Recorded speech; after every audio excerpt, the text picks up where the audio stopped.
இந்த நாட்டிலே தாழ்த்தப்பட்ட, ஒடுக்கப்பட்ட, பிற்படுத்தப்பட்ட மக்களின் விழுக்காடுதான் அதிகம்.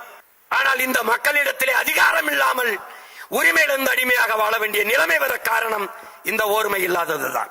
பிற்படுத்தப்பட்ட மக்கள், ஒடுக்கப்பட்ட மக்கள், தாழ்த்தப்பட்ட மக்களோடு இணைந்து நிற்பதென்பது, அவர்களோடு இணைந்து நின்றால் தாழ்த்தப்பட்ட மக்களுக்கு இருக்கிற சமூக தாழ்வு நமக்கு வந்துவிடும் என்று இவர்கள் அஞ்சுகிறார்கள். அதுதான் அதற்கு காரணம் என்று அறிவாசன் அண்ணல் அம்பேத்கர் பதிவு செய்கிறார்.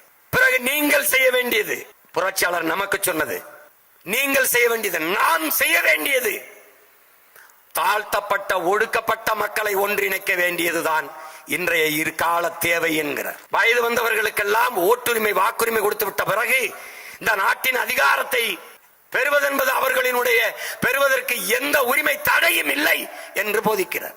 அப்ப தாழ்த்தப்பட்ட, ஒடுக்கப்பட்ட, பிற்படுத்தப்பட்ட மக்கள் ஒன்றிணைந்து நின்றால் ஒட்டுமொத்த அதிகாரமும் நமது கைக்கு வரும். அந்த புரட்சியாளர் போதித்த வழியில்தான் இன்று தமிழ் இளம் தலைமுறையினர் நாம் பயணிக்கிறோம். அதற்காகவே அரும்பாடாற்றிய பெருமக்கள் நம்முடைய தாத்தா இளைய பெருமாள் ஆணைமுத்து, நம்முடைய தாத்தா கலிய பெருமாள் அவர்கள்.